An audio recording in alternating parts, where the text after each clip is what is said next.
കോളിവുഡിൽ ഈ വർഷം ഏറ്റവും ആകാംക്ഷയോടെ കാത്തിരിക്കുന്ന ചിത്രമാണ് മണിരത്നം കമൽഹാസൻ കൂട്ടുകെട്ടിലൊരുങ്ങുന്ന തഗ് ലൈഫ്.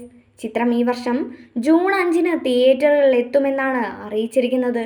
ഇപ്പോൾ തഗ് ലൈഫിനെ കുറിച്ചും ചിത്രത്തിലെ തൻ്റെ കഥാപാത്രത്തെക്കുറിച്ചും കമൽഹാസൻ പറഞ്ഞ കാര്യങ്ങളാണ് ശ്രദ്ധ നേടുന്നത്. രംഗരായ ശക്തിവേൽ നായിക്കർ എന്നാണ് ചിത്രത്തിൽ കമൽഹാസൻ ചെയ്യുന്ന കഥാപാത്രത്തിൻ്റെ പേര്. നായകൻ നല്ല ആളാണോ ചീത്തയാളാണോ എന്ന ചോദ്യം ഉണ്ടായിരുന്നു. അതേപോലെ തഗ് ലൈഫും ഇതേ പ്രമേയമാണ് ചർച്ച ചെയ്യുന്നത്. രംഗരായ ശക്തിവേൽ നായിക്കർ നല്ലവനാണോ വില്ലനാണോ എന്ന് ചോദിച്ചാൽ അതിന് ഉത്തരമില്ല. നല്ലതും മോശവും ചേർന്നതാണ് എന്ന് പറയാം.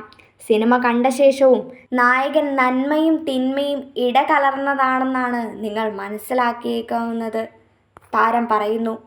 തൻ്റെ ഐക്കോണിക് ചിത്രമായ നായകനുമായുള്ള സാമ്യത്തെക്കുറിച്ചും താരം ചില വിശദാംശങ്ങൾ വെളിപ്പെടുത്തി. എന്നാൽ ചർച്ചയിൽ ചിത്രത്തിനെക്കുറിച്ച് കൂടുതൽ പറയാതിരിക്കാൻ കമൽഹാസൻ പ്രത്യേകം ശ്രദ്ധിച്ചിരുന്നു. ശക്തിവേൽ നായിക്കർ എന്ന ഗുണ്ടാ സംഘത്തിൻ്റെ കഥയാണ് ചിത്രം പറയുന്നത്.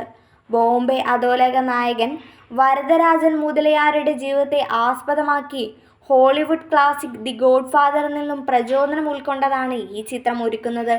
ഐക്കോണിക് കഥാപാത്രമായ നായകന് ശേഷം 37 വർഷങ്ങൾക്ക് ശേഷമാണ് കമൽഹാസനും മണിരത്നവും ഒന്നിക്കുന്ന സിനിമ എത്തുന്നത്.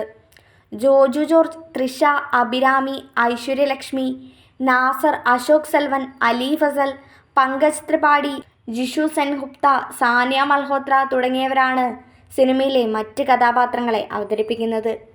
ഇന്ത്യൻ 2 എന്ന ചിത്രത്തിലാണ് കമൽഹാസൻ അവസാനമായി എത്തിയത്. ശങ്കർ സംവിധാനം ചെയ്ത ചിത്രത്തിൽ സിദ്ധാർത്ഥ്, രാകുൽ പ്രീത് സിംഗ് എന്നിവരും ഉണ്ടായിരുന്നു. കൽക്കിയിലും വളരെ പ്രധാനപ്പെട്ട വേഷത്തിൽ താരം എത്തിയിരുന്നു.